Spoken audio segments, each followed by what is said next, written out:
people who believe in the principle that the United States of America and China should continue as partners and in constructive ways to make this world a better place. On behalf of the George Bush Foundation for China Relations and the Fang Family Foundation, I would like to welcome you to this wonderful event today. We are so happy today. I personally am so delighted that there's such a wonderful audience here today, because as we celebrate our 4th decade of harmony and normalization of relations between the United States and China, it is very sad and in many ways unfortunate that the current federal narrative is sown with terms of conflict and tariff. We know this cannot be in the future. So we're very, very delighted to welcome the foundation, the George Bush Foundation, to the West Coast for 2 major reasons for me. First, they understand that we need constructive dialogue and we need to increase the relationship between the United States and China, the 2 most dominant powers as we approach the future in the world. Second, here as a local boy from San Francisco, having the foundation come nationally, although from Texas, is a wonderful opportunity to increase our platform so that we could spread this message of work, understanding, and promoting of good relations to not just the Bay Area and California, not just Texas, but indeed nationally and the world. It's really an honor for me today to introduce our first speaker. Some people may know him as the son of the 41st president. Some may know him as the brother of the 43rd president. I think he's most talented, and what he's made his mark on is being one of the strongest advocates for U.S.-China relations this nation has seen. He is tireless. Anybody who's traveled to China 140 times, starting when his father was the unofficial Consul General of China, really not only talks with passion, but with knowledge of what he's talking about. Ladies and gentlemen, it is really my pleasure and privilege to introduce Mr. Neil Bush. That was a great introduction, James. Thank you so much. I want to first pay my deepest respects to our hostess for this event, a mentor to many, including myself, a leader on the front lines of this incredibly important issue of U.S.-China relations, Florence Fung. And Florence, I'd like to say that to be a part of your fan club here, I feel like I used to think I was the #1 member of the fan club. Now I realize you have so many. I'm going to call you guys Florence's Army, because you've been called out by the boss to do good work. And in fact, she does nothing but great work. I actually have 2 presidential legacy hats that I wear here today. One, James very thoughtfully brought up the fact that I have a real passion, as my father did, for U.S.-China relations. My first visit to China was in 1975. I've seen China's rise. I've seen the miracle of hundreds of millions of people being lifted out of poverty. I've seen people enjoying day-to-day freedoms that were unimaginable 44 years ago, freedoms that were, just inconceivable.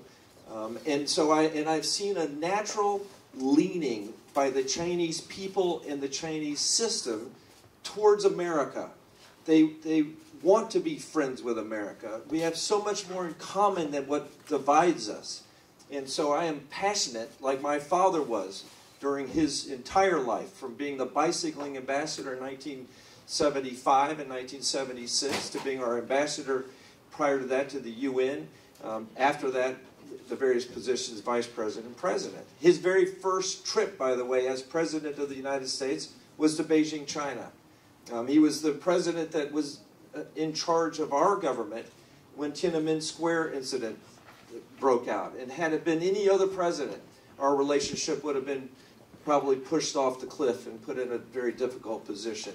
So I'm proud to wear the Bush China-U.S. Relations Foundation hat as part of my mission here. The other presidential legacy, my father started an organization called Points of Light.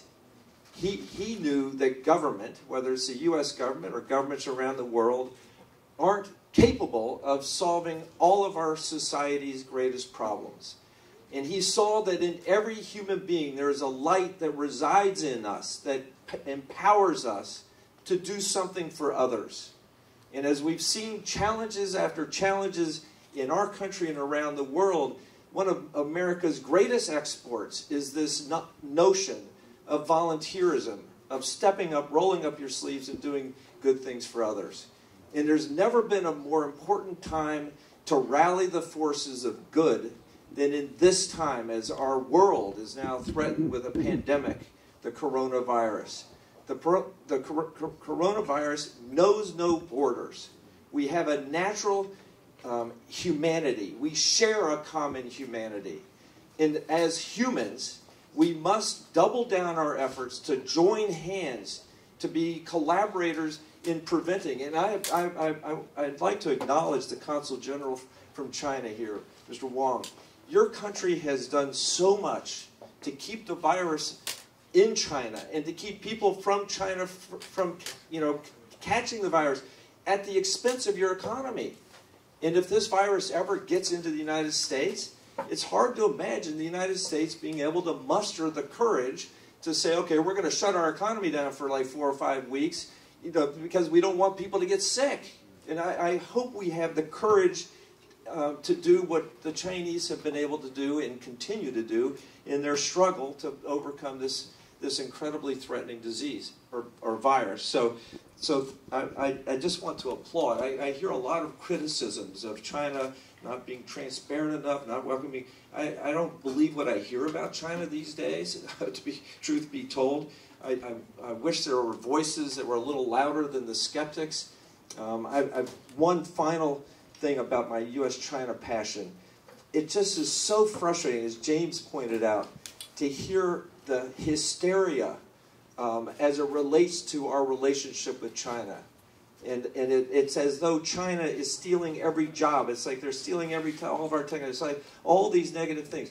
We have so much we have benefited so much from our U.S.-China relationship as Americans. Our gross domestic product has grown. Our per capita GDP has grown because of our bilateral trade with China. Our country's better because of the cultural infusion of the Chinese culture. Miss Florence and her family are part of the great American dream, this amazing tapestry of immigrants that have come to our country to make our country better and stronger. And so we've gained so much from our relationship, and to hear nothing but negativity. And no offense, Florence, I know you have friends on both sides of the aisle.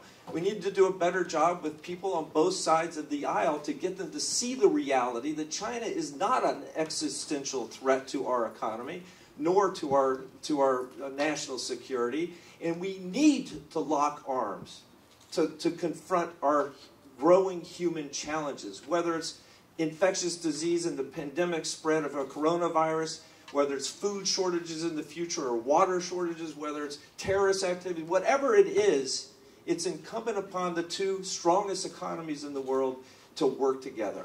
And so one of the hopes I have out of this coronavirus crisis is that we, like George Herbert Walker Bush would demand of us, that we bring nations together, bring the experts from the nations of the world together to share what's happening, to share best practices, to develop a game plan, to develop a strategy. We shouldn't build walls and do things alone.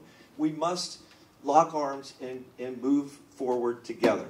So I'm very proud that you mentioned, by the way, we have a presidential legacy. David Firestein, you're going to hear from him, does a great job running our foundation. It's a national organization in the sense that it's the only U.S.-China relationship organization that carries a presidential legacy. And there would be no real power to this beyond the presidential legacy if we didn't have a strong foothold on the West Coast, and specifically in this area. because this is the epicenter of U.S.-China kind of interaction, the first, off-ramping, if you will, from China into the United States. And so to have Florence be the vice chairman of our George H.W. Bush Foundation for U.S.-China relations is a great honor. I'm the chairman. She's my real boss behind the scenes.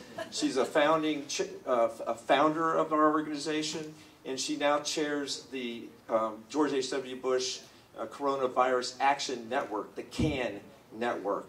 And we're here today to symbolically, and more than symbolically, to actually pack stuff that will be sent to China to help those on the front lines trying to contain this virus. So Florence, I am so proud to be a partner with you in all of this, and I'm so proud to meet your many friends. And by the way, for the elected officials that are here and the aspiring people that are trying to be elected, my father always said that service is a noble calling. And I don't care if you're a Republican or a Democrat, the fact that you're willing to roll up your sleeves and serve our country is great.